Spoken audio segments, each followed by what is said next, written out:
So yes, of course, everybody, welcome to the Sprout Podcast. This is where we talk about the game, about story, about music, about updates that are coming, and we have some pretty big updates that was just recently gave to us in a letter. With me today, I have Tiki, the Resident Reaper. Ayo. All right, that's it. All right. I'm glad the enthusiasm was wild. Fuck with you. I think Vivo's our resident sage, but Vivo plays like fucking everything. Yeah, just swap. Oh, I guess Dark Knight Paladin, if you want to go with something. Oh, Dark Knight Paladin? Okay. And of course, our resident Lalafell, the Black Mage Destroyer, Mora. Yep, hello. All right. I also play with knives. I mean, Viper. Wait, Lalafell's allowed to hold knives? Are you allowed to? Yes. You have safety knives? They're safe. Trust. We're concerned about. They're safe for his me. Knives. They're safe. We're concerned about his knives, and he's about to have access to bombs. Like, what are we talking about here? Oh yeah. Listen, you don't have to worry about anything. Stay on my good side. That's kind of true. Your shins too. All right, so let me go ahead and pull up.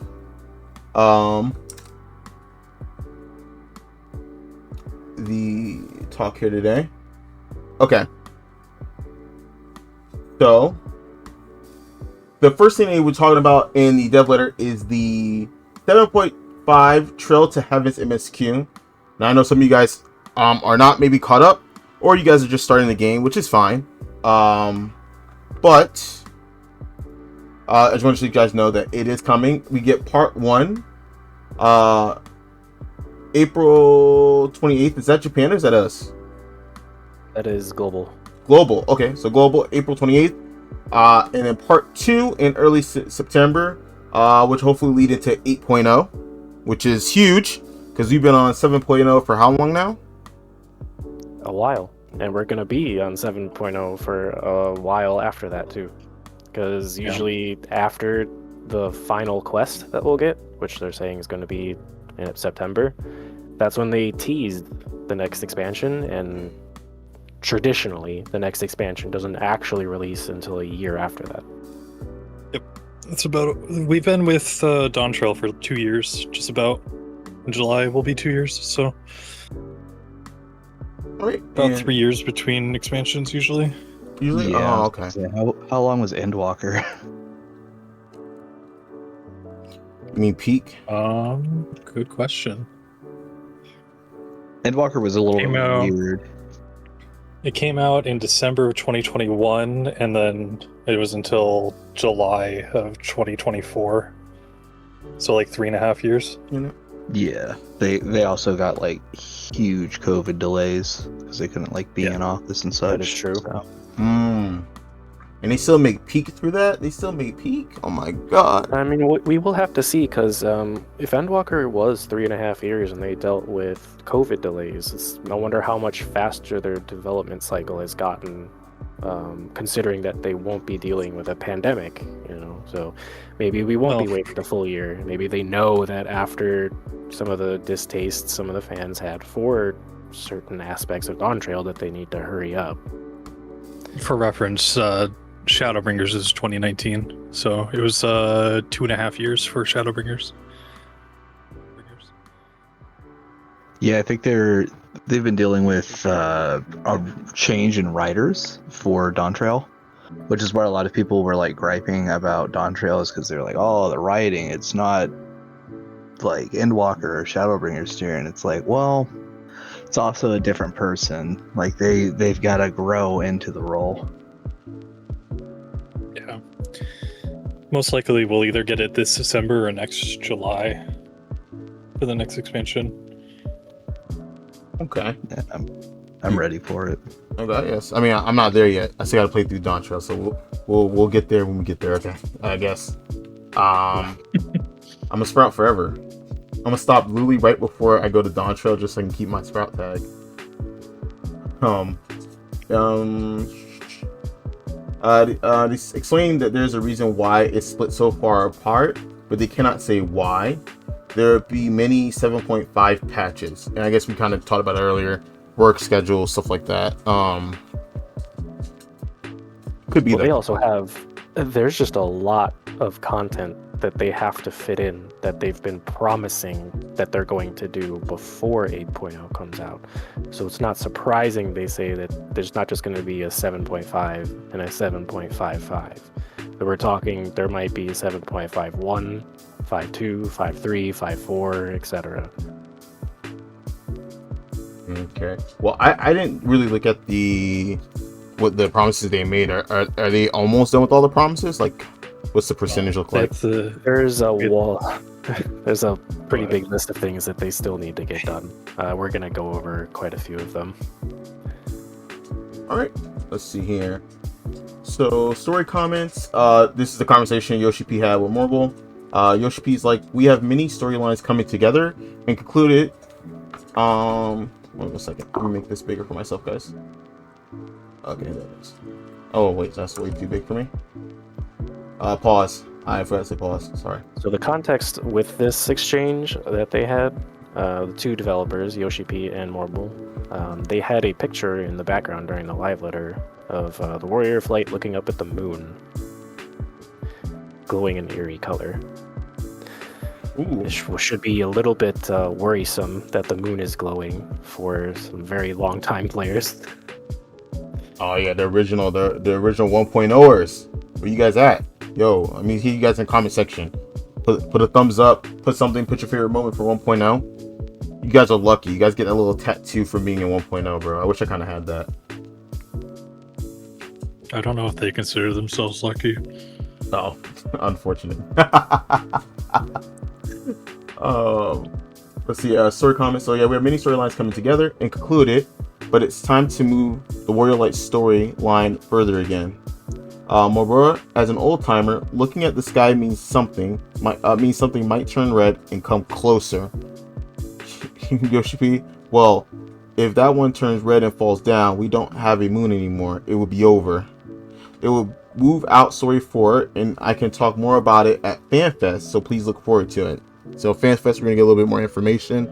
Let me see if I can find that picture for you guys. Actually, Zix, if you could put the picture, our wonderful editor, if you could put that picture up on the video so that way they can have a bit of a view of it, so we have some context about it. Yeah, definitely get all the pictures from the live letter up and post. Yeah, I'll probably provide a picture for you because you already do too much. Afterwards, they started talking about more society quests. So Dawn Trail society quests receiving their capstone quest for allied rank and rewards. So, and for those who don't do society quests or don't know what those are, so like when you go through the MSQ, you're gonna meet the different societies, obviously. The Dawn Trail ones are, if you've done Dawn Trail, you probably know what they are. Like for example, in Endwalker, it was there's the Loprits, then it was the Omicron / that stuff, and then what was the name of the elephant people? I don't want to sound disrespectful. I already forgot, but it was the elephant people. Yeah, the elephant people. But basically, what this is saying is the 3 society quests that you have done in Dawn Trail already, they're receiving their capstone. So there is a quest line once you reach maximum reputation with all 3 societies in that expansion. You get an additional quest line that ties them all together in a nice little entertaining story. And there's usually an exclusive emote or an exclusive mount tied to completing it. ooh, So we'll still have to wait to see what that content is. oh my goodness, nice mounts. Oh god, yes. Maybe it's an elephant mount. No, they already have that though, don't they? There's already an elephant mount. Oh, they should let me dye my mech mount so that way I can make it all red and blue like Gurren Lagann. It'd be sick if I can dye my mount. Like for an example, the emote reward for finishing the Endwalker Allied Society quest, which is what they're talking about here, is the capstone quest. You get this emote. I'll perform it in game for you. You get the Lop Hop.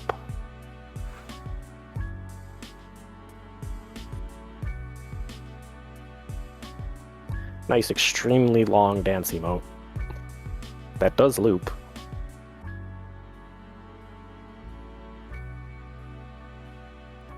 That's cute as fuck. Yes. All right. And they also said that they're going to be adding a third NPC added to Dawntrail that will take custom deliveries for all my life skillers out there. Life skillers up huge.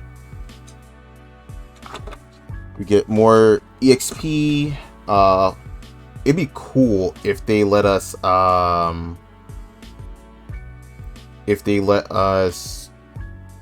like change out. I like changing the outfits on the custom delivery people. It kind of feels like more personal, like friends type of thing. So like I think it's Loey. I think is in Ildershire. Yeah. I have to pimp her out. I gotta fucking go get her. Whoa, pause. I gotta give her some cool clothes for the trip. Yeah, okay. Good choice. Good save there. Fucking wordage. I'm gonna get clipped anyway. It's okay. Okay. Now, I think Vivo, you could probably explain this a little bit better for me because I don't know. Because I haven't done any Dawntrail custom deliveries. I didn't even know they existed in Dawntrail because effectively Dawntrail, you're already level 100. Well, what is the purpose of the custom delivery NPCs in Dawntrail? Like, is it just to get scripts? Are there different exclusive rewards, or You also get clams, like, is it this one? No, it's not that one. Hold on. Like, this suit is from custom deliveries. I see. Ooh. So they added, like, glamour rewards to the NPCs. This one's back from Endwalker, but it's still, they usually have some kind of reward at, like, the last step that you end up getting something. But you still have to go through the weekly thing of trying to turn in every week and remembering. While we're on the topic of crafters, I'm a little interested to see what they're going to be doing with either the end of Dawntrail or the beginning 8.0, because it kind of feels like they're trying to gear their player base up into maxing out their crafters. Like we saw it with Osiris. We're getting a new custom delivery NPC. So do we have any like predictions on what crafting in 8.0 might look like? It'll most likely be the same. They've kind of done this kind of stuff before. Like the whole entire moon thing, we had Ishgard before, which was building the housing like plots in Ishgard. So more than likely, they're just kind of trying to give crafters something to do, because outside of like when a raid tier drops, crafters don't really have a lot of stuff to do. So you end up kind of getting stuff throughout the expansion near the end. Okay. Some of the theories I have heard from players, like as far as what the next content will be, not necessarily the systems associated with it, you know, along the lines of we had Ishgard Restoration, and we had, you know, the Cosmic Exploration, is that along with some of the story beats that are going on right now, which I'm not going to go into too much detail, reasons of spoilers, the next thing we might be quote-unquote restoring will be Garlemald. Oh yeah, true. Yeah, their whole cities. Yeah. Super down for that, especially if they do what they've done in the past, where like those parts of the maps actually get changed. Could you imagine if that And maybe like, a housing entrance- district. Well, like for some of the people who have been there, like you've seen some of the destruction that happened to Garlemald. If they went back and like fixed that area up, depending on how well the crafters are doing, that would be big. I would actually like that a lot, actually. You know, I hate like 90% of the Garleans. Like being there, I was like, yeah, it'd be really cool to see like the cities they had. Yeah, because the only thing you see is like the ruins. Mm-hmm. I'm sorry, this is just the players theorizing. None of this is confirmed at all. Yeah, no confirmation. No confirmation. All right, it's all theories, folks. All theories. It'd be sick. It'd be sick. Actually that'd be so cool. We rebuild Garlemald Mall and then like have like a housing district. I mean, I won't live there because like I hate them, but like man, it'd be nice to see it. More houses for people too.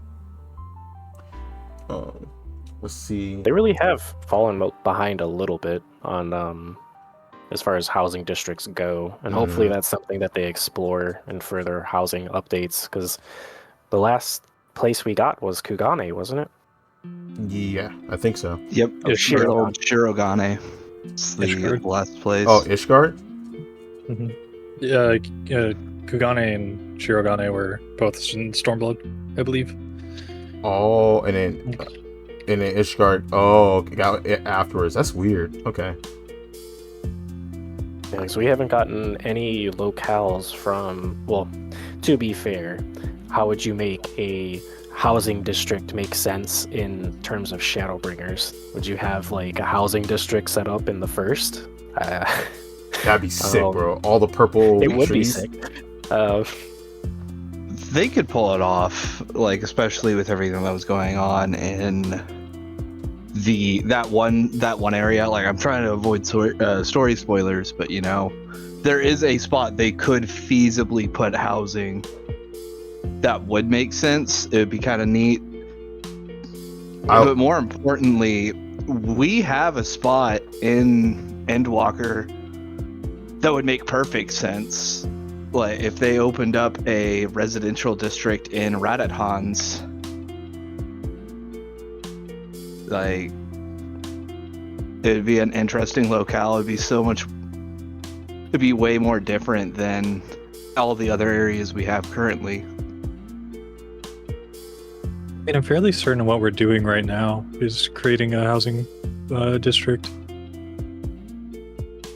Oh, and on Osiris. On the moon, yeah. On the moon is wild. Well, the thing with Oasis is we're done on that one. Yeah, more but it's cosmic exploration. They go into it in another topic later in the stream. well, it's because it's the same as what Ishgardian Restoration was when we were building Ishgard, or at least somewhat it's similar. Makes you wonder if because there's going to be 4 total planets. We've just finished the 3rd one. Maybe the aim is to make 4 more housing districts and let players choose which one of the planets they want to be on. I was thinking either that, or we're going to take everything we've learned from the first 4 planets, and we're going to colonize and actually make a residential on the 5th planet. That could be interesting. Yeah, that'd be something I'm into actually. Here. Oops, sorry guys. So, I see here you put Hildebrand's story update quotes kill me. End quote. There will be in 7.5 another chapter to the Hildebrand storyline. If you're new to the game, don't rush the Hildebrand quest line. That will be awful. Do it as you get to it. It was what the Endwalker relic I think was locked behind all of it. I gotta do it all. No, you don't. You don't have to. You genuinely don't have to. Yeah, you do, because those majestic Manderville weapons are amazing. Yeah, but then you have to look at the quest line.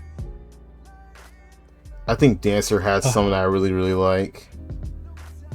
You just go for the new one. Please go for the new one. You can have a shiny bookmark, okay? You just have to read all of Harry Potter first.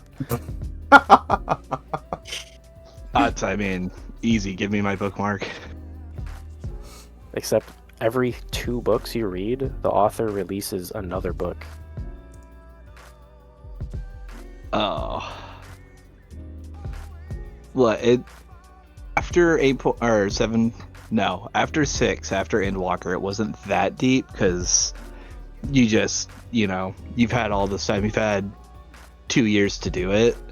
My mistake, and I think you did the same thing, Homura, is you were like, I want the Endwalker rewards, so I'm just going to sit down over the course of the next 3 days and do only Manderville.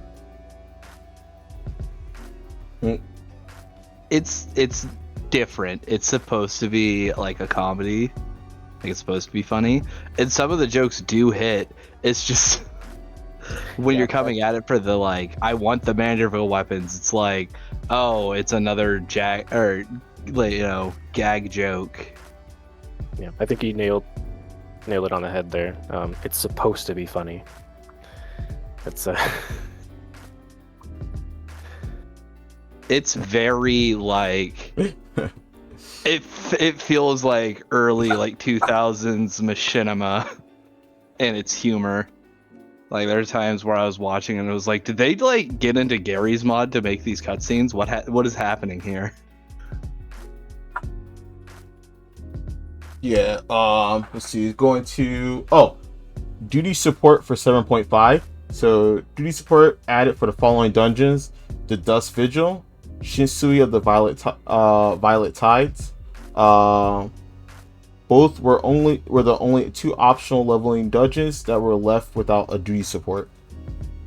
So there you go, guys. See, I feel like that wasn't really necessary because like the amount of times I get Shisui in my leveling roulette, it's pretty frequent. It's up there with like Snowcloak and Athrochemical. Well, so I don't think I don't think they mostly add them because people can't find parties. There's a lot of people that like just kind of going through the story and doing the dungeons by themselves with the NPCs. Mm-hmm. Yeah. It's not something that I personally understand because I find the NPCs incredibly annoying to run with, but true.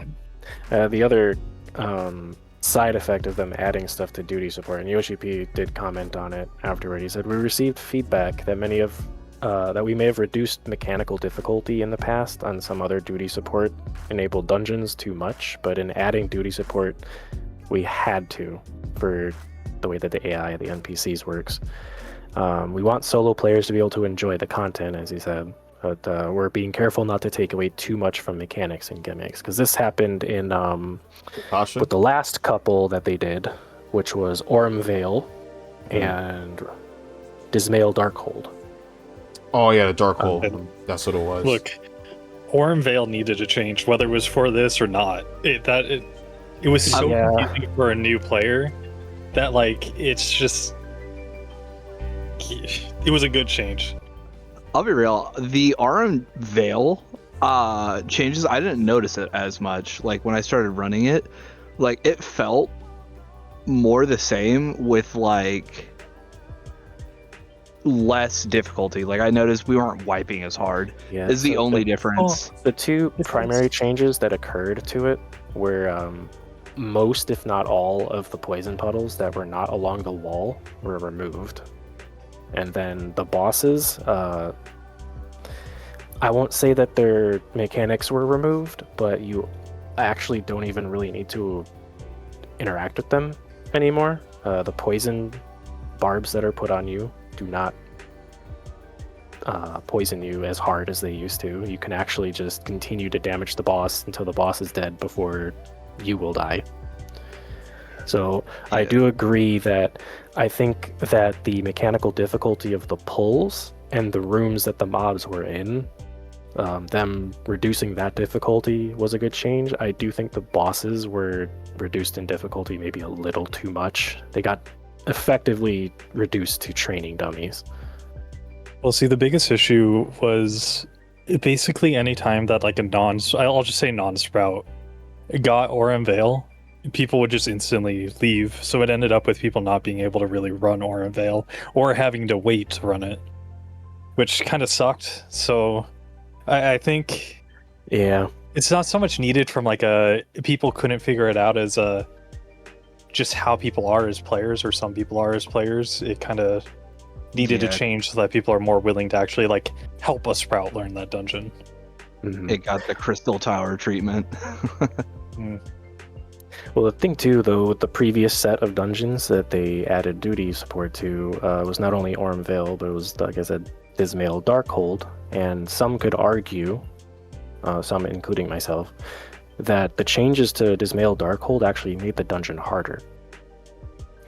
That dungeon used to be segmented in pulls, where you would have to pull a set number of mobs to a room that was blocked off by a door. And in order to open that door, you had to clear the mobs while standing on platforms, like hologram platforms. All of those have been removed. So now any tank, whether it be a new player or an experienced player, can pull the entire dungeon up to the first boss, which is way more mobs than is expected for, maybe a new player playing as a healer or a new player playing as a tank to handle. So I think it actually made the dungeon harder. They also removed the effect that standing in the crystal light gives you, which is a huge defense buff. So you cannot even use those during the large pulls should you choose to do them to help you survive.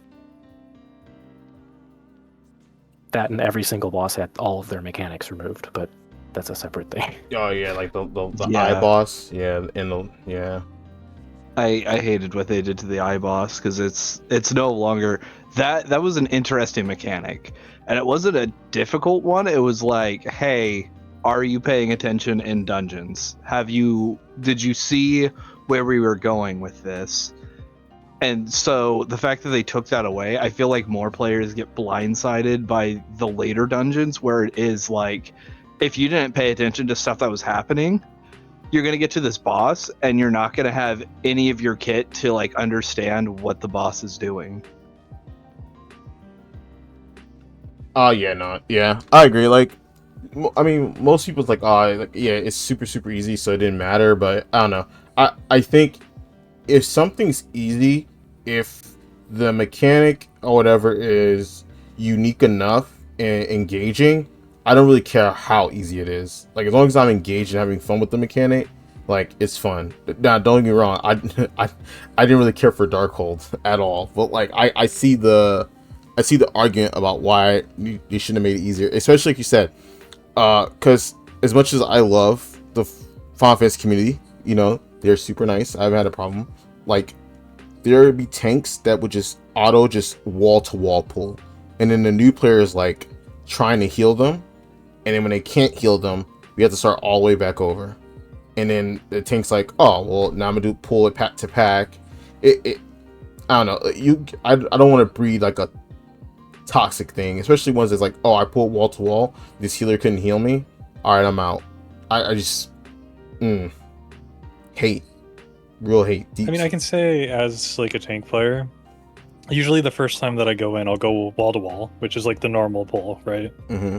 And then after that, I'll go probably like 2-3 packs at a time and see how the healer is. Because if they're new, it's really hard for me to know like how much they can heal, how much they can't, what they're comfortable with. Because a lot of players don't like to talk, which is fine. There's nothing wrong with that.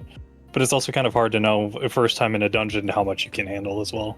So I think my favorite thing is like when I mean now I see the tanks will jump into the dungeon like, hey, healer, is it okay for me to wall to wall? Do you think you can handle me wall to walling? I like when they do that because it's like, okay, considerate of the sprout. Yeah. If it's an early dungeon, like probably Stormblood and before, not Stormblood, Heaven's Ward and before, probably. Then I'll ask, or just do smaller pulls and just off the bat. Yeah. But like everything past Stormblood is pretty much set to like this is how you pull. Yeah. You pull this many, go forward. Which should be a little interesting because the Shisui of the Violet Tides is a Stormblood dungeon. Yeah. And just to remind everyone what the mechanics in that dungeon are, the first boss is a crab that will stick one of the players down and you have to DPS down the legs to trip it. I don't think that needs any changes, but we'll see. The second boss is the one where you have to go up to the box and be turned into a granny, or you get seduced into a leg sweep that does a lot of damage. They have to change that. Yeah, unless the AI for the duty support is really smart and knows exactly what to do. Yeah, I They're don't not see him. smart. I don't see him The keeping last that. boss is just goes underwater, comes up from underwater, and spawns sharks that aim at you. That's really about it. I think it's only really the second boss that they'd have to change anything with. Yeah. They might just have it like a pull-in effect in general. Just like you get the affection or whatever you want to call it, and then you slowly start walking in, and if you're too far in, then you get hit or something. Either They that could or reduce the they'll- size of it. Yeah, think- well, I think the biggest issue is that the NPCs are going to end up going to your box, and then by the time that you get over to another one, it's already going to go off. Yeah. We'll find out. Yeah. Yeah, I think it sucks because that's my favorite boss out of those three. Like that in that dungeon, really, it's like that's the most interesting part of it. So it'll suck to see that go, but more than The likely one- they'll do what they did with Manor, where it's Yeah. like you get seduced and then you have to like turn around real quick to not get hit with it, or you'll have to like use one of your dash kit or your mobility kits to move out of the way. Alright, so we have for I don't know if a lot of people care, but we have PvP updates. Series 11 begins, PvP action and balance adjustments, and a new crystalline conflict arena added. So we got a new arena. There's a few pictures of the new arena. Wonderful editor can put those up. Absolutely. They're pretty much a large library. It almost looks very similar to what's her name's library, the Gubal library, but you're fighting in it. Oh, I forget it.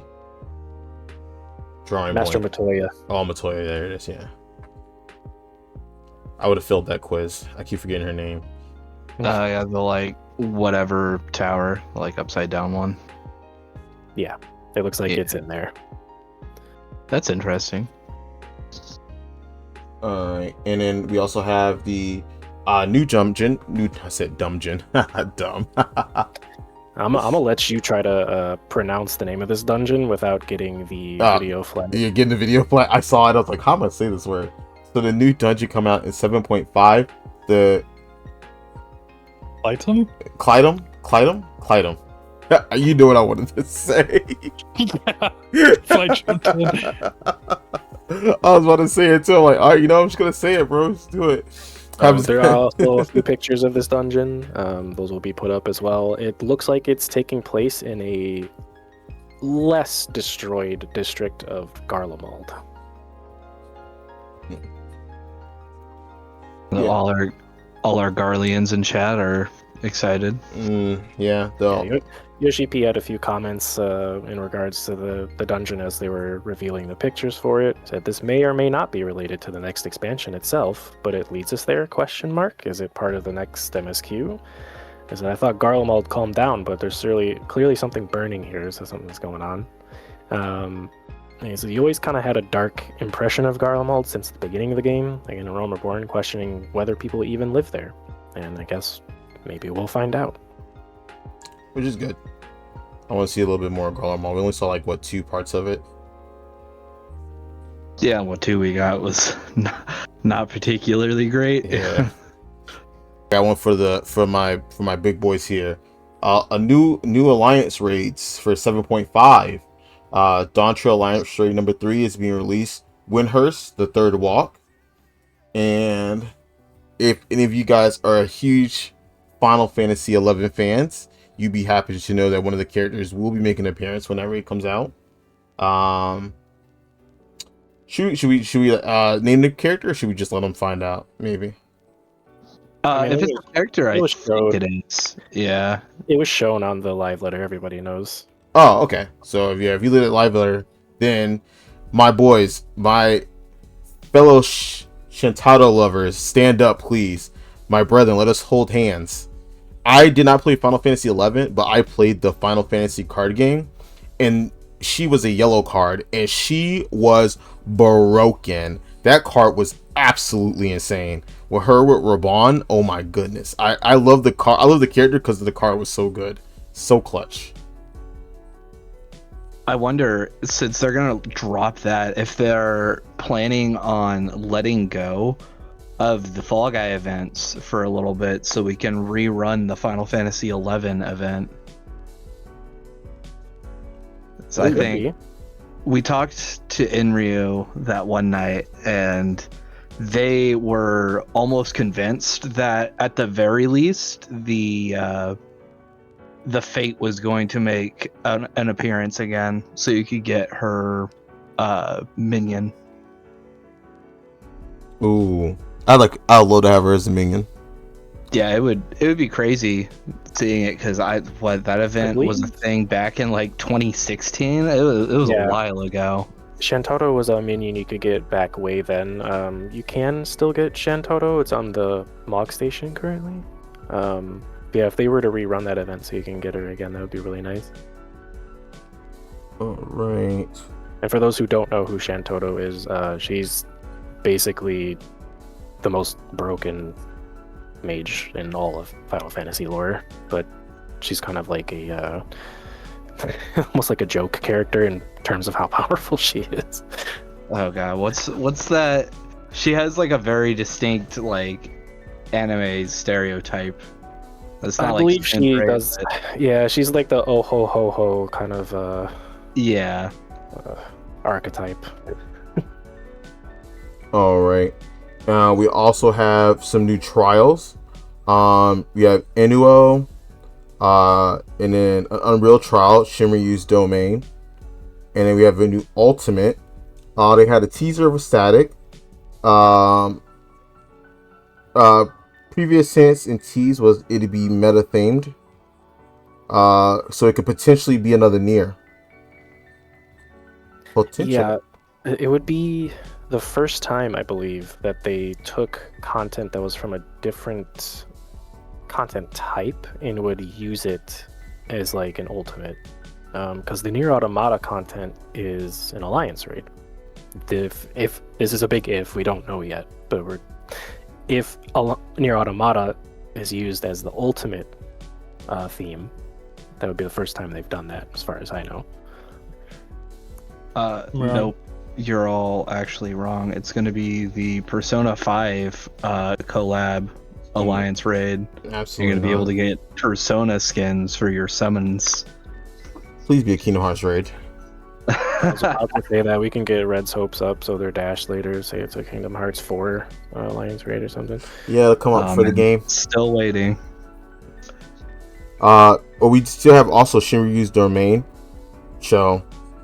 That's going to be the next Unreal, which is content I don't know very much about, and I have not touched any of the Unreal difficulty content. But they've been slowly adding more of them.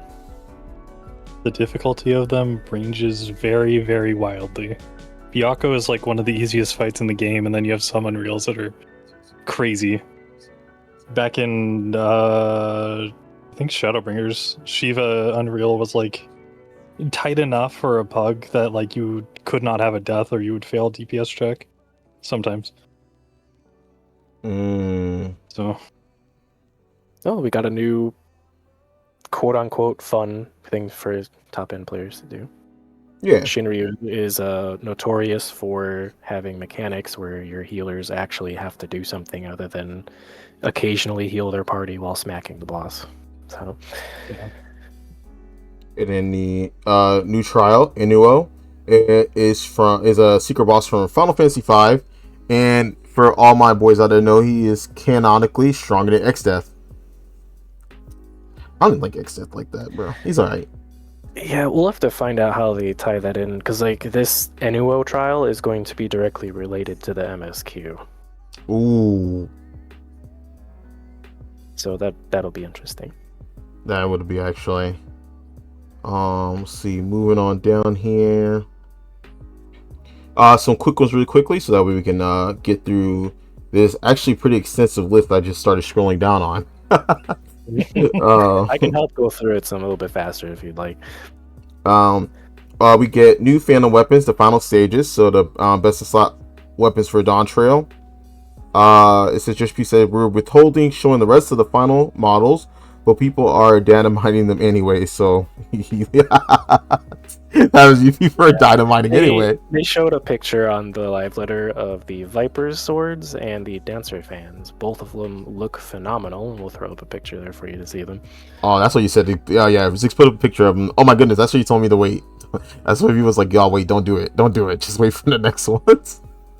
Oh snap. We got new Occult Crescent. If you want to explain that real quickly. Sure. Occult Crescent is like a little open world mob grinding / fate and boss grinding area you can participate in.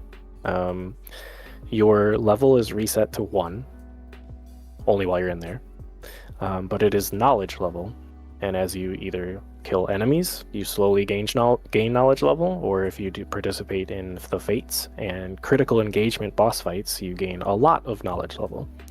The higher your knowledge level, the more you can survive in there and the more damage you do. The previous cap was 20, and they're adding a new section to the map, well, more specifically an entire new map called Northhorn, which we had Southhorn before. Very creative. They're also adding new monsters to fight in the new map, new critical encounters, which are the harder boss fights with mechanics. The open world fights in there do have mechanics. The new fates, which are generally like, I'll be honest with you, a lot of the fates, you show up to them, they die in a couple seconds, so you don't really have to interact with a lot of their mechanics unless the area is dead that particular moment. If you even get to see a mechanic. Yeah. They die very fast. They're going to be adding 8 new phantom jobs. So the way phantom jobs work in there is, in addition to the job you're playing at level 100 with all your skills, you have an additional 3 skills you can use on your duty action bar based on which phantom job you pick. And you can pick one that synergizes with you well, or just one that you like using because it's fun. The 8 new ones that they're adding are Black Mage, White Mage, Summoner, Red Mage, Dragoon, Ninja, Blue Mage, and class that doesn't exist in Final Fantasy XIV yet, Necromancer. Ooh, I can be Sun Jin Woo. Is this spoilers for the next expansion? 8.0 class leaked. Necromancer's a new tank? What? You have no idea how happy I'd be. Yeah, you just summon zombies to take the damage for you. Yeah. Arise. So they're adding a new forked tower magic, normal and extreme difficulty. Normal will have up to 48 players, so you just kind of stand there with everybody else and you hope you get chosen. It doesn't require 48, so if there's not 48 people present, it will still start. If you are not one of the 48 that are picked, you'll be put on a priority list for the next time it goes. So you don't have to worry about, like, oh, I didn't get picked this time, damn, you have to wait. And then the next one comes up, you will more than likely be picked. Extreme difficulty is entered in alliances of 12 or more players with at least 3 parties. It is not randomly timed, you just queue for it. New gear will be obtainable in Northhorn with better stats and more, it's like scaled more towards the level 40 knowledge level. The nice part is if you've already, grinded up your Southhorn gear, you can upgrade it to the Northhorn gear and skip a majority of the upgrade process. Where if Northhorn comes out, you can, not deal with Southhorn's gear and just start with the Northhorn gear. So it's good for all players on that end. All right, and then I feel like the big topic here, the big topic, our new special class Beastmaster will also be releasing sometime soon. Soon TM. I actually want to get everybody's opinion. How do you guys feel about it being a special class? I wish it wasn't, but it makes sense why it is. Yeah, with some of the things that they're saying they're doing with it, which we'll get into here in a minute, I don't think it's possible for it to not be a special class. Mhm. They definitely could have done things with it differently to make it a class that you can play normally. But then I don't think it would have been as fun.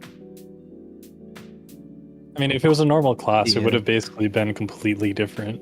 It would have just been Summoner. Yeah, it would have actually just been Summoner but melee. Yeah, that's the unfortunate part. I don't know. I've been waiting for this class since they teased it way back at the end of Endwalker. So I'm really excited for this one. I wish maybe we could have made it into something. I was thinking how would they make that into a class? And yeah, I think I kind of agree with the consensus. Like, there's no way with how this class is designed that you're gonna be able to use it like in a regular dungeon. It'd be so different. So imagine the amount of like play testing you have to put into dungeons, like especially existing dungeons, to make it where it's not super insane and it's fair. So no, yeah, I think it being a solo class just made sense in the end of it, to be honest. If you With that, let's get into why yeah yeah, this class would be a little ridiculous as a normal class. Let's see here. So they have a catch mechanic.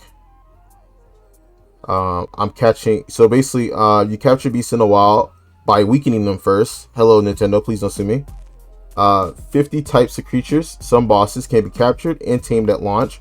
More in future updates.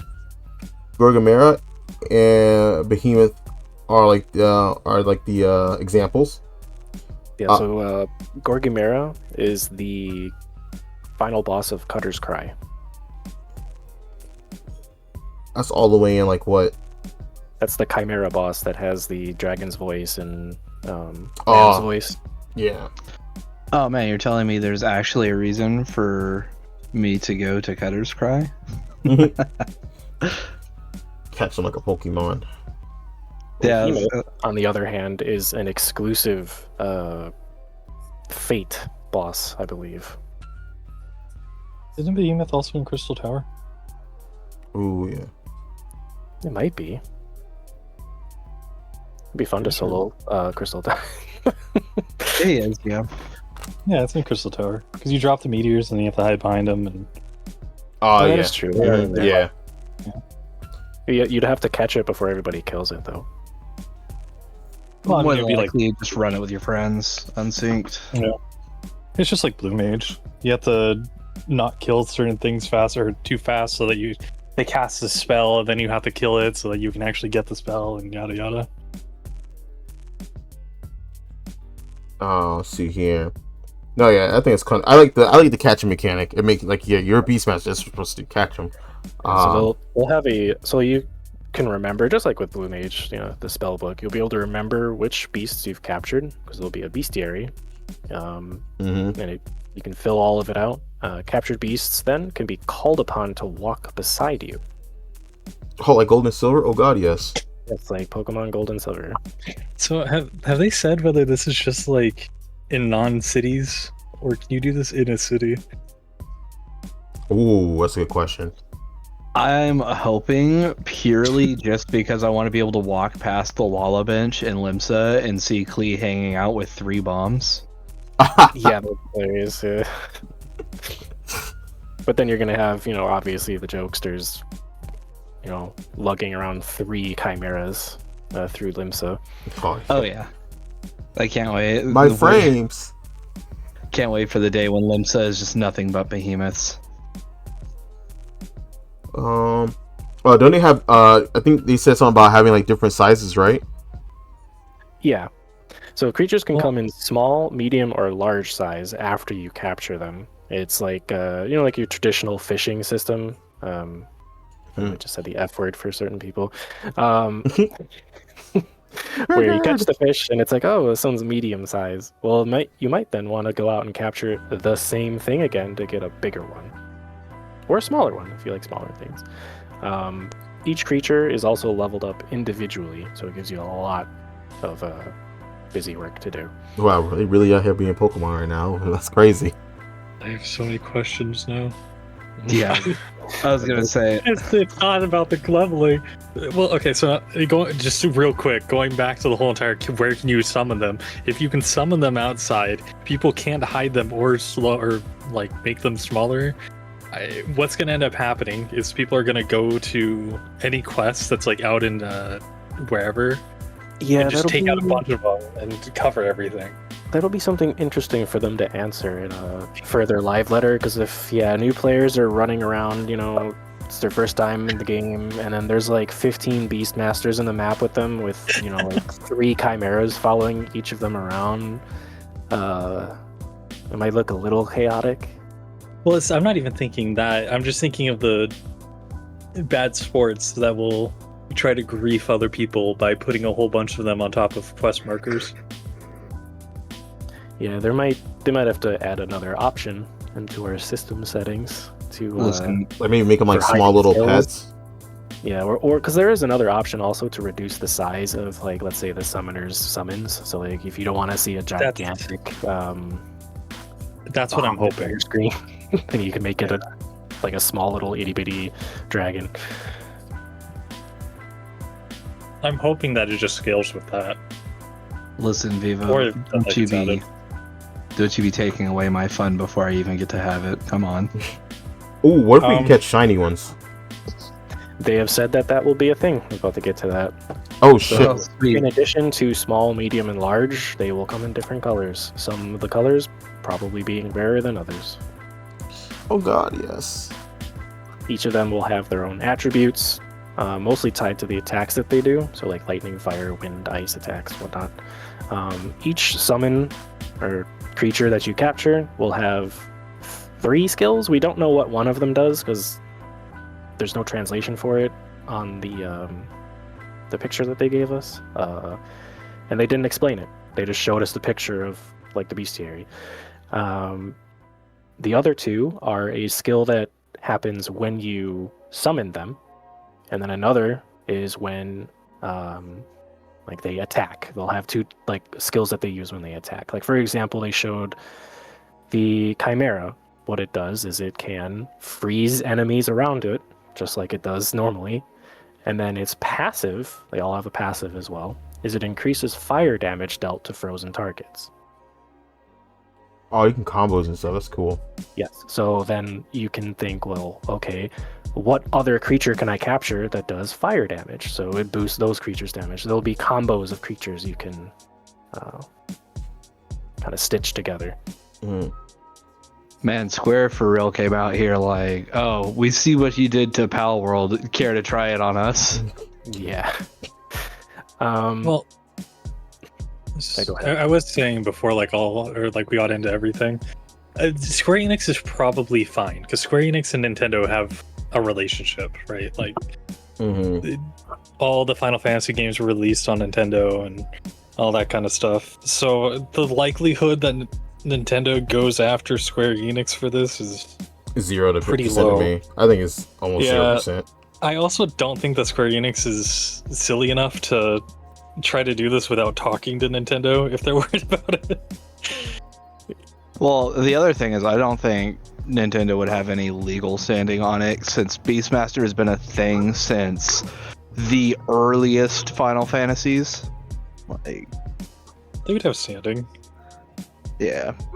Because this is Beastmaster was my favorite class in the tactics games. Like, I remember grinding hours for that. Yeah. If they went after, and depending on how Nintendo's patents are, which from what we know are extremely broad, they would have a case because Nintendo's for Pokemon's been around since like '96. So, but I doubt anything will happen. Oh yeah, for sure not. But yeah. So it looks like Beastmaster's gonna be pretty exciting. It's interesting At for least sure. I'm interested in trying it. Yeah, Same. they are going along the same sort of path with Blue Mage, where I guess it's the opposite direction, because with Blue Mage there was a lot of content where you needed help. Like you couldn't go in there solo to get what you needed, right? They are designing Beastmaster in the opposite direction, where they're designing it so you can do it solo. But there's a catch with it, and the catch is that they designed an entire new battle system according to the Beastmaster. We've already kind of gone over it, where I guess I spoiled it a little bit, where yes, you can have 3 summons out at the same time. Which would be awesome. I like that. They use their abilities and they fight with you at the same time. Your own rotation and your own actions that you can perform will change depending on the creatures you decide to use and have out at any given time. So there is no fixed rotation. There are many rotations that will change through the course of battle. And they said it has to do with this new system that they made called the Instinct system. They did not go into very much specifics with it, but they said they'll explain more in the next letter. And they also said that they'll actually be showing us gameplay in the next letter of the Beastmaster. Ooh, we'll definitely react and cover that. Have they covered whether or not you'll be able to hot swap your monsters in dungeons? So let's say my bomb isn't doing the output that I need, or it's not going to be as effective in this boss fight, so can I swap it out for, like, I don't know, a kobold if the need arises? I do not think they mentioned anything like that. That would probably be something that we'd find out again later on. Yeah, for sure. Yeah, I mean, that's So my assumption is yes. My assumption is that it'll end up working like Blue Mage does, where you have all of your spells, but when you capture a certain monster, it's going to end up just being like a spell in your skill book, and then you go from there. Okay. I've never played Blue Mage, so I have no idea. Yeah, because the way that they made it sound was that what you can use as far as skills that appear on your hotbar will be... it's kind of like the same with Viper, where you have those 3 buttons, right? The 3 buttons you can put on your hotbar that aren't necessarily skills yet, but they turn into skills when you have the right combo going. Mm-hmm. It sounded like all of their skills, save for a few, were going to be like that, and that they would fill in based on which monsters you have. So it's still, we'll have to wait to see for the gameplay. Probably reveal a lot more once you can see it actually attacking stuff. Yeah, for sure. And I know they said they also had a unique content for it as well, with the Crucible of the Unbroken, which is going to be like a roguelike mode with branching paths. Start with nothing and pick routes with the mobs you want to capture and add them to your team. Event panels, treasure panels, etc. You could do it just for the clear, or they're going to have a ranking system for it. That's kind of cool. Yes. That is interesting. I would like to see them extend that to Blue Mage as well. That is what many people I did see when I went to that section of their live letter live stream. The entire chat was saying, please do this for Blue Mage too. Mm-hmm. Speaking of Blue Mage, Hellblade 8.0, that they might be having some new content, maybe a level increase, new spells. Well, hold up. There is one elephant we have to address with Beastmaster. Oh. And that is, it will be locked at level 50. So you cannot take it into Heaven's Ward and beyond. Yes. The level cap for Beastmaster will initially be level 50. The funny part is you probably can take it up to like Stormblood and be okay. The special jobs are usually so broken that it doesn't matter. But yeah, I'm assuming they did that just because they don't have enough stuff for you to catch between like 60 and 80. Yeah, it's probably a balancing thing. Yeah.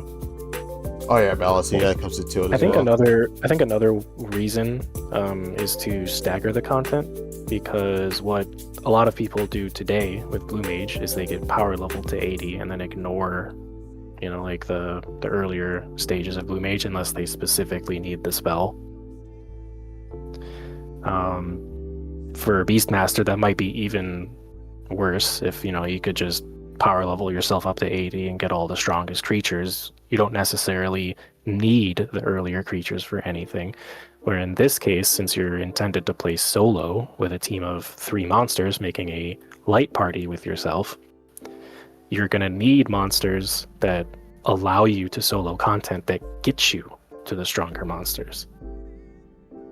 I think it all depends on how fast they actually release the content and raise the level cap.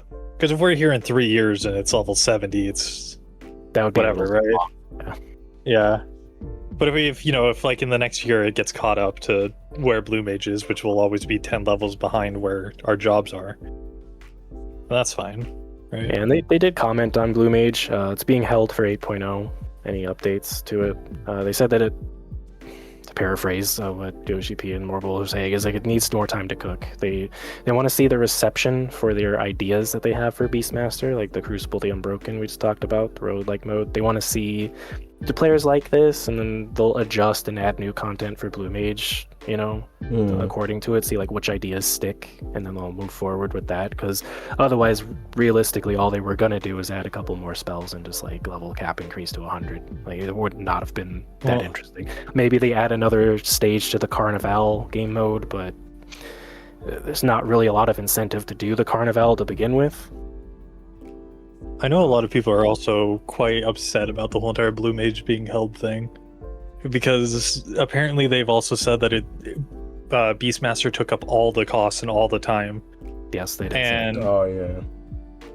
it's one of those things where like even I'm kind of peeved at it, and I don't do that much Blue Mage.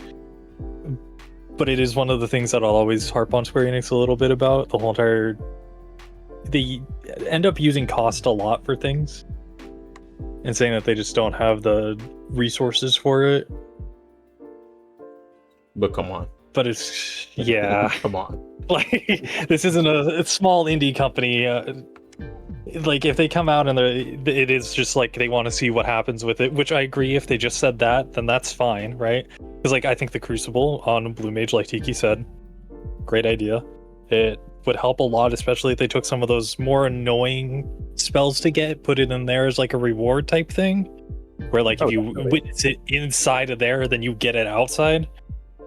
Yeah, because like if the Crucible was, you can easily attribute that to Blue Mage, where you start the Crucible with like water cannon, and then as you do it, you fight different enemies, you learn their spells, and it's like you pick which spells you want to get by going down different paths. It'd be a really interesting mode if they did that.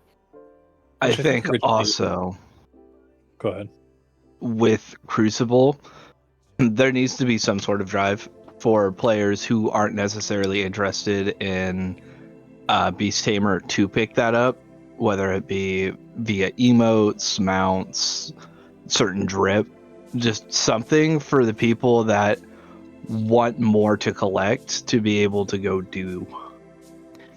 Yeah, that's the thing. Is I do believe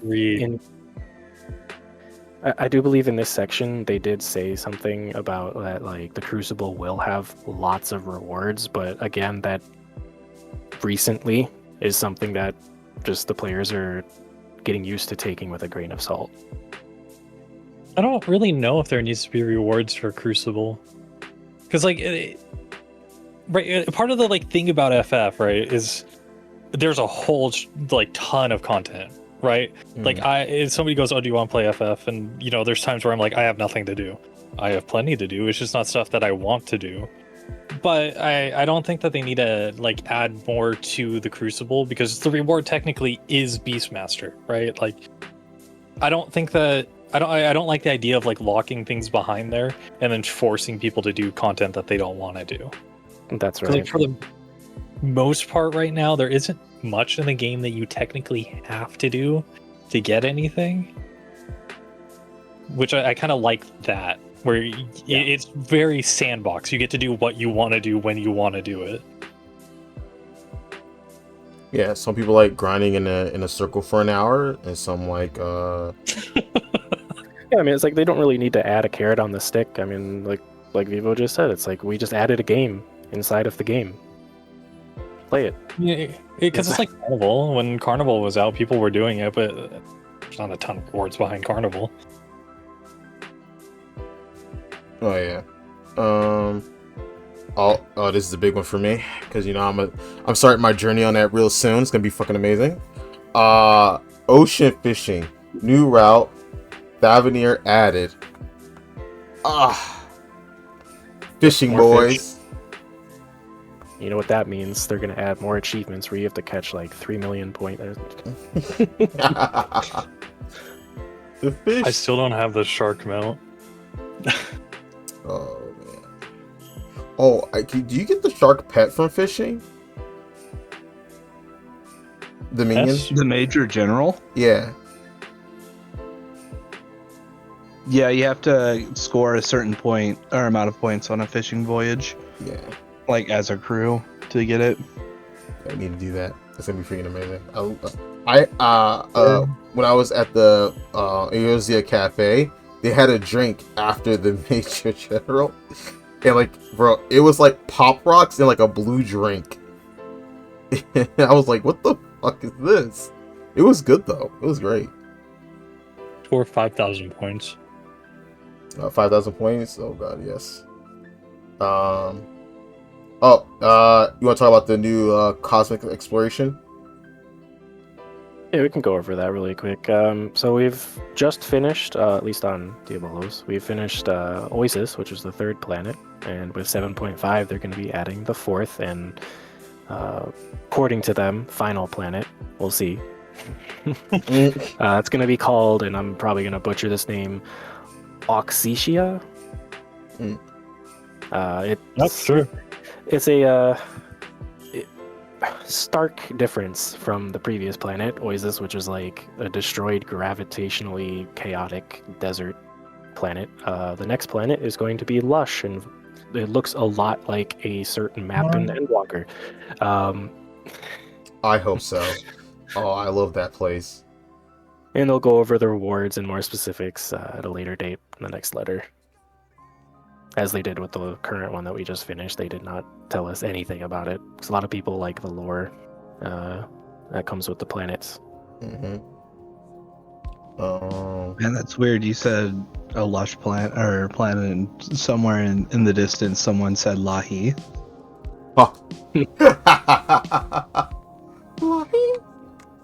Oh man, if the background music there is any kind of a rendition or remix of Civilizations, I'm going to be living there. I'm gonna live there. Well, if those predictions are true, maybe. Hopefully. Where are my where's Nene at? Where are my gold saucer enjoyers here? Finally. We have it.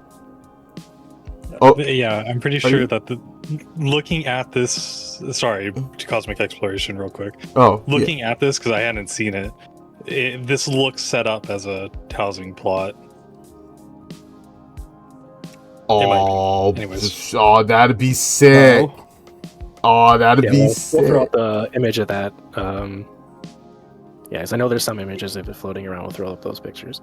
Oh, okay. Of course, our lovely editor put those pictures up here. Wherever you put them at. I trust you fully. But for my Nene enjoyers, I said Nene enjoyers. I'm so done. I'm cooked. I'm so sorry. I didn't mean it. I didn't mean it like that. I'm just saying. I knew you would enjoy this. As people like you will love that we're getting more gold saucer content. Yep, they're adding a new multiplayer major fate, or whatever they call them on the Gold Saucer. I don't go there enough, I'm sorry. They'll explain more on it later, but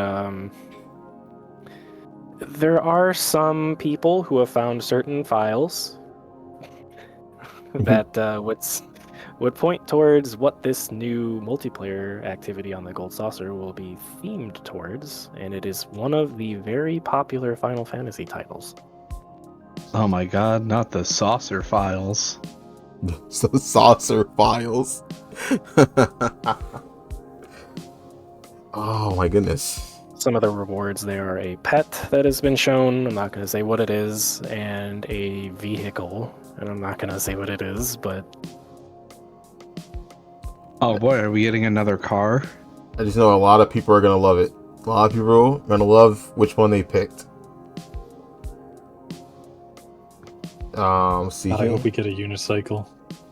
Oh, please, I try.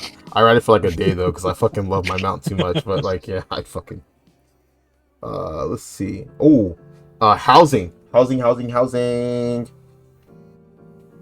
this is a big. Hey, all you venue people out there, we Oh. love you. This is for you. This is for you. what was it with My Hero where All Might turns around, he points, he's like, "You're next." That's what Square Enix was like. Don't worry, you're next. We remembered you. So yeah, for me, it's me. Yes, we're gonna see increases in exterior limits are gonna be doubled from 20 to 40. For small. Yeah, for smalls. Yep. So And then, for medium and large, the same thing goes. Whatever the maximum limit is for your outdoor furnishings, they will be doubled. Mm-hmm. And interior limits increased by 50%. So for smalls, you'll go from 200 to 300. Yay! 100 more spots for me. And I believe medium will go from 300 to 450, and then large will go from 400 to 800. And then we have settings to reduce the number of players shown on screen in your home. Housing interior size adjustments coming up in update following this one, which means that the inside of your house, for instance, mine right here, this is a small. I can pay to have it upgraded to a medium interior. Now, my outside will not change. It will still be a small outside, but the inside will be a medium. So, I'm super happy about that. We have no idea how they're going to allow that, as far as like if you just go to an NPC and pay the guild difference, or it'll be hopefully not a Mog Station purchase. We'll see in the future. I would pay $5-10 to have the interior of my house changed from a small to a medium. Yeah, 100%. But yeah.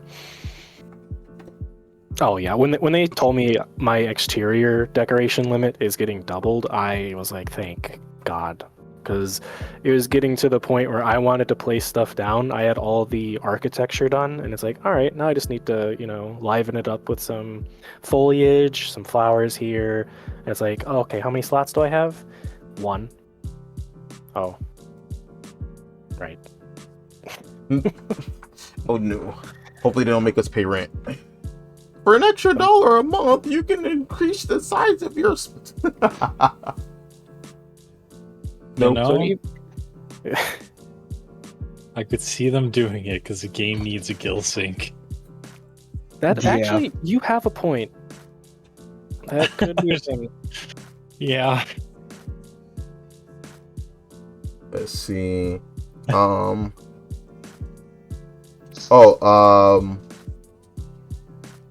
Quickly mention, they acknowledge glitches and mods in housing and are aware of them, but want to incorporate tools into the game to achieve those things as tools in game within reason. So no voice stuff. Yeah, no voice stuff.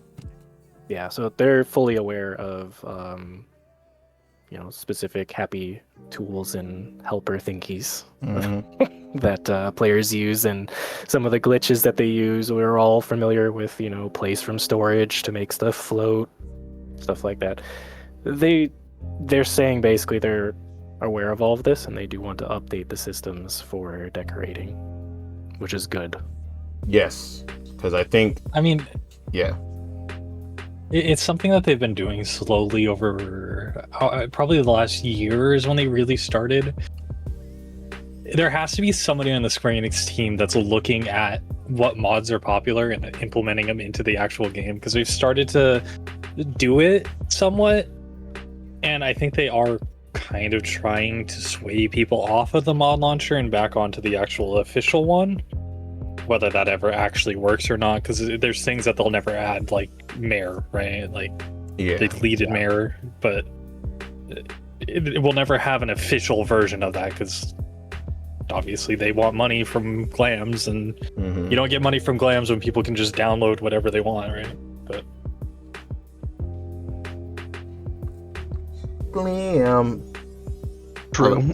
I worked for There's- my game once. There's a lot of things that are being made as mods that would definitely be of benefit to just be mechanics. Because like we said with the housing, like how we build, there are some market board ones that is just like, why isn't this a base thing already? That like show what exactly, like where you get this or how much this is on other data centers, other blocks, stuff like that. And they could incorporate those tools and mods in ways that are more flavorful towards the game. Like they could say, I know BDO has this kind of system where you have your maids, but they could also do, hey, you want to check the prices on the market board really quick? You have one of your retainers do it, and after you're done looking and you close the window, then the retainer goes on like a short cooldown until you can do it again. I mean, there are arguments made for we're like, just let us check the market board wherever, who cares, but I mean, it is a game where they specifically put the market boards in specific locations for a reason. I mean, I just say let people check from wherever. Just make them actually go to the locations To do when they anything. want to sell something. Yeah. Because I mean, there's times where you're out like gathering something, and you're like, man, I don't want to gather anymore. How much is this on the market board? And if you're not doing unholy things, and you have to go teleport back, go look at it, then go back to where your rotation was, continue doing it, and then. Yeah, on that I do agree. They should let you look whenever you want. If they wanted to add the ability to like call one of your retainers to you at any given time, on like a cooldown to then sell one thing, maybe. Who knows? No, yeah. Imagine if they gave us condensed market boards. Oh, All the servers on one. Give us that with Party Finder. Oh man, you know how much Diabolos would juice up everything though? Oh, Like, we would pump that average up so high. what's up those numbers? No, okay, so what you don't understand is like Lamia would come in and make everything worth 1 gil, because we do that anyways. I need to be on Lamia, bro. The amount of times that I've been trying to sell something and it starts off at like 100k, and by the time anybody sells any of their stuff, it goes 100k, 90, 80, 70, 60, 50, 40, 30. Okay, now we're all going back out to 100, and it's like, what are we doing? Are you sure some of the Lamia players haven't transferred over to Diabolos? Because that's been happening like crazy with dies here. Maybe. One day it dies like almost 90k again, and then I look the next day and there's like some guy putting like 17 stacks of them for 18. Ooh, Yeah. auto routes for gathering? I don't know, man. I just like gathering, just making my own route, Like, I just chill out. Music. I think gathering is fine as it is. It's very relaxing, cathartic. Put on some music in the background on like, YouTube playlist or something. I'll be honest, I'm 100% for auto gathering on like lower end stuff. Like if you're level 100 and you're gathering something that's level 20, I let it go around in a circle once, and then you have to redo it, and then whatever. It would be cool if they added. Oh yeah, I think it's okay. Yeah. Gathering fates Mm. for that, because I know that they've done it in Cosmic, and I feel like it's been a long time test where there'll be a fate that happens, and it's like, okay, we need everybody to craft these things really fast or gather these things really fast. What is it? The red alerts that happen, for example. Yeah. And it'd be cool if those were on a smaller scale, introduced just in the beginner maps or just in maps in general, where it's like, hey, here's a fate, and you just happen to be here on this map because you need a lower level material. Oh, there's a fate running over there. And as you're in that fate, your gathering rate is just like hella boosted or something. I think the biggest issue you run into that with just FF and like actually most MMOs, people hate gathering and crafting. People just don't want to do it. Like I guarantee you, if you when That's like good for the people who do it, though. well, yeah, but it's that thing of like, especially if you do it in like lower end zones, you're like trying to get people into it, but then it ends up probably being dev time spent on something that then people just don't want to do. Yeah. I guess what they could maybe do is, when you're doing like leave quests and stuff like that, maybe make an event that pops for the player that's doing it, and then gets turned in X amount of leave quests, and then you get a reward for that or something. I think if it's out in the open world, people will just kind of ignore them. Because I mean, it even happens with Fates now, right? Like, if you even current zone, There would have to be some other incentive given other than the materials gained. Because, that's a good point. I think people in general just hate Fates. Well, the way that they are now, they're very much just, here's a group of things, kill them. They need to be made more interesting, I think. No, yeah, for sure. I mean, I wouldn't mind doing like Fates are okay at first. They've tried doing some of that in Dawn Trail. I don't know how much of Vivo or Tiki you've done any of the Dawn Trail Fates, where sometimes it's like, here's a bunch of mobs, you kill them, well, there's one guy left over, he's like, alright, 1v1 me, you fight that guy, you beat him, he's like a boss fate, it transforms then into another thing appears, and it's like you have to protect the castle. It's like a multi-stage fate where you don't really have to go anywhere. They've been doing a lot of those on the Dawn Trail maps. I think my biggest issue with Fates is just the fact that, like, if you're by yourself or with a very small group, they take forever sometimes. Do you think the scaling Especially is like high? I mean, I think it should scale on how many people are in the instance, which I think it does. It does, yeah. But I think it should be different, because, I mean, there can be 100 people in an instance, but one person is doing Fates. Oh, And I don't know how you solve that. It's just... well, the way that the system, because I was doing a lot of fate grinding for the relic step, phantom weapon step, because I just refused to do the occult crescent plays. Was when you are farming the fates, at least in the Dawn Trail maps, I don't know if this applies to previous fates and other maps or not, was they do scale towards the number of players, but it is the number of players that were present at the last completed fate. That's how they're scaled. Yeah. So it registers the players that are participating in the fates and scales them that way. So it does kind of like, well, then what if, people are scattered? It's multiple parties going around the map at different fates. Well, then yes, the fates are going to be drastically harder. So it kind of does shoehorn everybody into wanting to be in one large group going around, because it's scaled to all of them. Yeah. Which is what I mean. I don't know what the answer is to it. It's just that sometimes they feel like they take forever, and then I end up falling asleep. That's your history. How's your compass going? Okay. Pause. Okay. There's no need. Okay. Every time I'm on YouTube, for some reason, YouTube wants to keep showing me my own clips, and my compass one is always the one that comes up. Yeah, it just reminds me. It's just showing you your greatest moments. Yeah, where I get the same. Oh my gosh, I wanted to die in a video game. Oh, dude, that was so funny. I was just chilling the other night, and it came up randomly. Just encountered it in the wild. I'm so sad. I don't want to talk about it. All right. Let's get back on track here. I guess it's a technically minor update, but a lot of people are clamoring about it. I don't know why. Maybe Vivo or Tiki can explain why some players are saying this is like one of the bigger changes in the entire update. For the Armoire, or Armory, I don't know how you pronounce that. They're making it now so all job-specific gear can go in it, including artifact gear. All gear obtained from dungeons introduced in 7.0 and onward can be put in there. And the option to store gear from earlier dungeons will be rolled out gradually, and they're considering that the gear stored in your armoire will be able to be stored as outfit glamour.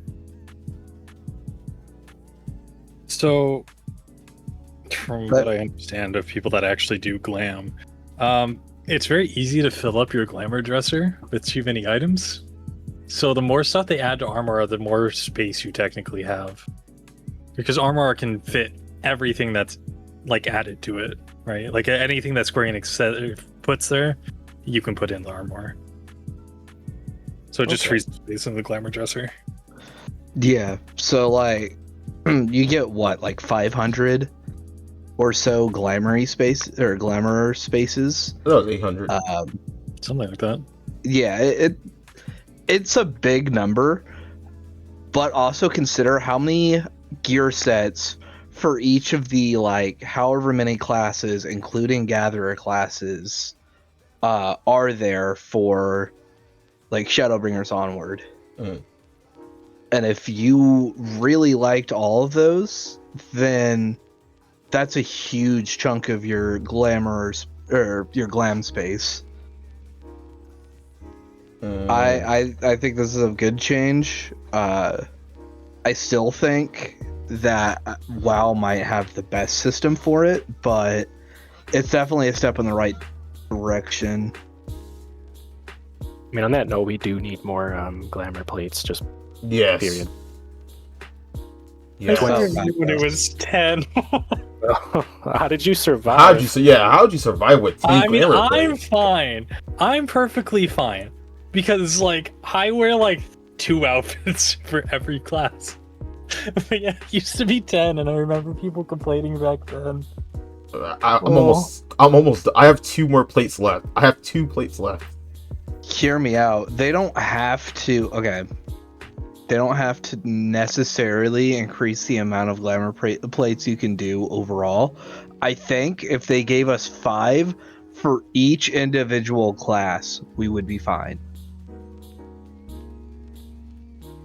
Y'all glam too much. Yeah, that's all I, I do. mean, I just hunt. look, I hunt. that is my Final Fantasy endgame. It's drip. Yeah, that's I just wanna look that's the all I best do I can. too. We don't glam enough. Yeah. That's all I do is glam. I will farm. It's like, oh, I need to get this. Like, I have to go to Eureka Island, and I need a team with me at Eureka Island so I can get these goddamn glam things I need for my astrologian. I think over half my plates are just, like, random things that I've had since Shadowbringers. That I just never changed because I don't need to. Like, you just don't have enough glam going, brother. That's what it is. They upgraded our house. Can we get a second house for our closet? I mean, you're on the right track. It's like, oh, that's funny actually. A second house for my closet. You just walk into the other house, and it's just like piles of clothes everywhere. All right. Hey, we already have 2 houses. We don't need 4. Ha! That's what you think. Major glam update. Let's see here. Now, speaking of glam, with our final topic here, one of the more semi-controversial changes that they're about to do, but it is also a very big change. Fred, you want to go into it? Yeah, so it's a sad day for me and my dye buddies. They are starting to combine dyes into 3 different types. So we have type A, type B, and type C. Type A includes all 85 dyes from 2.X patches. So we're looking at ARR, Crystal Tower, and then type B includes pretty much everything obtainable just normally from like general gameplay or like Beast Tribe dyes. Yes. Like guild vendors, etc. Yeah, like the Gridania one, and then Lemon Ninja, and then you know the basic ones, and then we got Type B includes 9 dice from the Ishgardian Restoration. Ready to do that, by the way. I'm slacking. I need to get dice from there. And then Type C includes all 11 dice. And hear me out, my brothers. I know this is going to hurt when I say this. 11 dice from Cosmic Exploration. My Violet die market in Carmine is in shambles. Yep. So basically what this means is, if you go to, like, let's say New Gridania, right? You go to the market board area, I forgot exactly what it was called. There's an NPC in there where you can just talk to them and buy, pots of dye for 40 gil. Those dyes will share the same item type. It's all going to be called dye type A, or whatever their tentative title they're going to call it. It'll share the same item as dyes that you would need to do Beast Tribe quests in order to obtain. So some players are a little peeved about that, where they spend a lot of time. I mean, this is old content, granted. Like, people probably have different feelings on it. I don't really mind, but I can see why some players would, where they spent the time to unlock this content so that they could exclusively obtain these dyes and sell them for a profit for their time. They are now going to be sharing a same pool with dyes that are 40 gil from a vendor. What is that? What should I say? Massive day for the unemployed. That's me. I'm unemployed, bro. My dye market, my dye empire. You guys don't know what I was doing to fucking Azure Blue, bro. You guys have no idea. I was in the trenches.